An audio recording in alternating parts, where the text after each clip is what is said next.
awesome sprinkles. A couple different things, like, does the Once and Always special look too cheap? And the sort of public reception of that and how it could play into the future of PR. Now, when it comes to the way Once and Always looks, when I'm recording this video, all we have is the trailer, so I'll be able to discuss more thoughts on this when the actual special drops.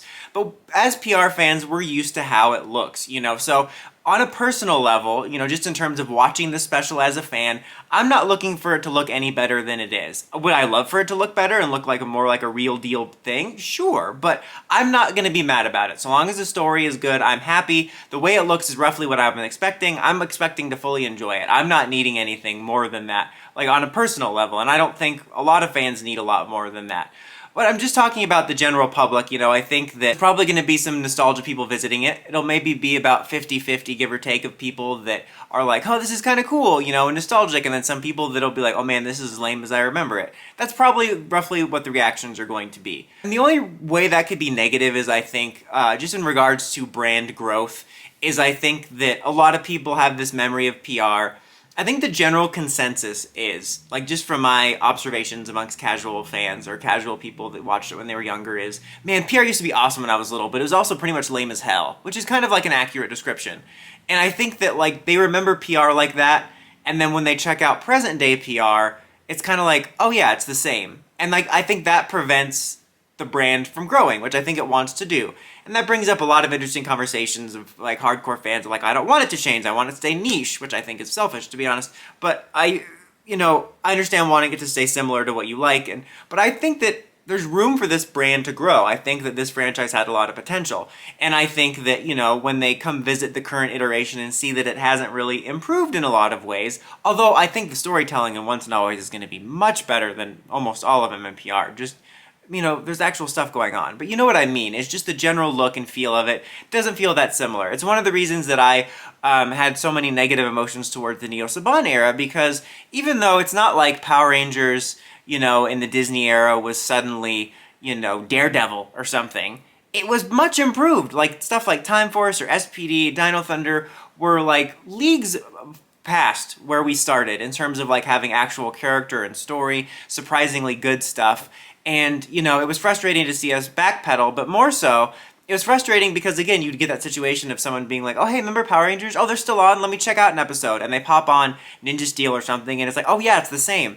And I think that, again, that prevents it from growing, whereas other brands might have things that have improved over the years or had iterations that can prove they're better. Kind of like Cobra Kai's a bit of a different story, but that's like this good example of something that, like, not that the Karate Kid movies don't hold up, I mean, depending on your thoughts on some of the sequels, but it's kind of this brand that you just wouldn't expect Cobra Kai to be this major thing that's like so good and so talked about. Like the Karate Kid movies are definitely culturally impactful and remembered, but I just feel like there's this, again, another consensus where I don't think anybody would have anticipated a sequel TV series would have been like a water cooler show in the future or talked about a lot, And I think that's a good example of what you kind of want to happen, is someone remembering something fondly from their past and then revisiting the new version and be like, oh man, this is really cool. It shows me that I can have that nostalgia, but also something that's better and improved on it, rather than, oh no, it's still the same crap I remember.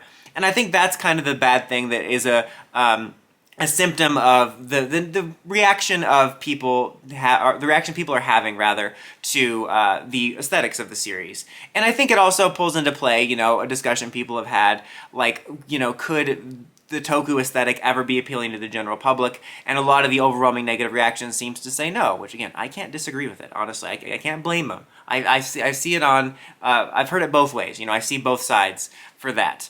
Again, my whole thought is, in regards to just the special, is I'm not expecting any more than that. And the only thing I'm disappointed by with it is I think it was a missed opportunity in regards to that if they made this look really good and like almost professional looking, and almost sort of close to what the reboot would look like. Not obviously like reboot suits, but I think you know what I'm getting at. I think it would have been a really cool, good show of faith of like, getting eyeballs on something that they're going to watch, because I think there's going to be a lot more nostalgic eyeballs on this. That was a weird sentence. But I think there's going to be a lot more people watching this than your average Power Rangers drop.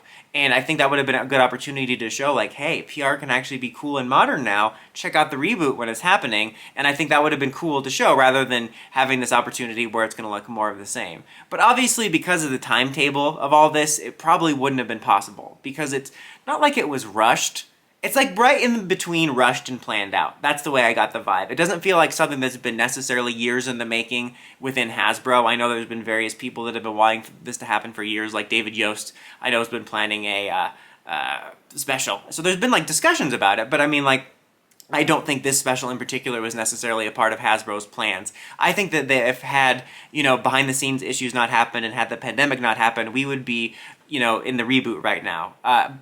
So I don't think that this had the amount of time necessary to pull something like that off. It would have been cool if they could have also, again, this would not be logistically possible with a pasta bowl. What does pasta have to do with this? Damn, pasta sounds good. Hold on, I'll be right back. I can go eat lunch. All right, I'm back. I didn't eat any lunch. It was just a bit.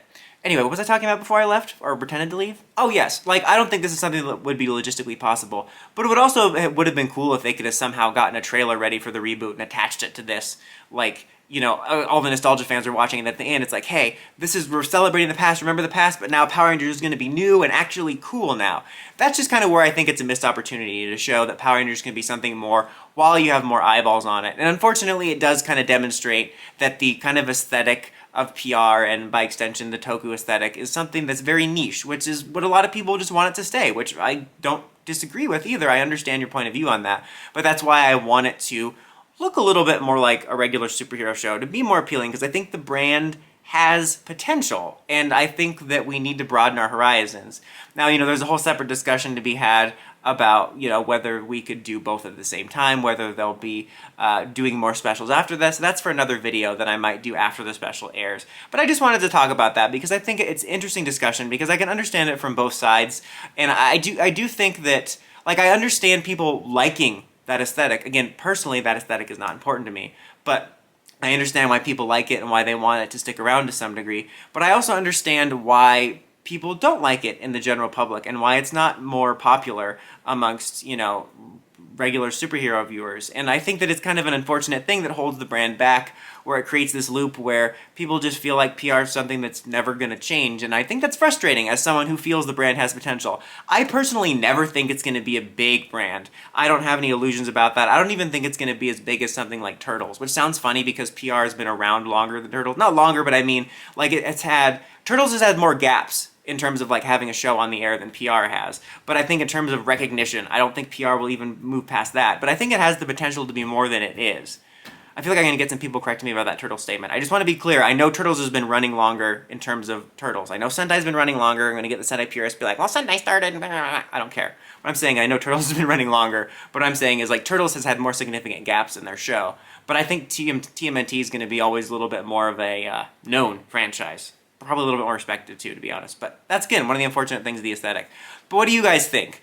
Do you think that the aesthetic and look holds PR back from being more popular? Are you comfortable with it moving away from it, at least in some different iterations, to gain more popularity? Or do you think it's possible for them to stick with the toku aesthetic and be popular? Let me know your thoughts in the comments, but let's try to keep it balanced and civil. But until next time, don't forget to like, comment, subscribe, and climb the steps and ring that bell so you can get notifications for my videos. Dawson Ryder, signing out.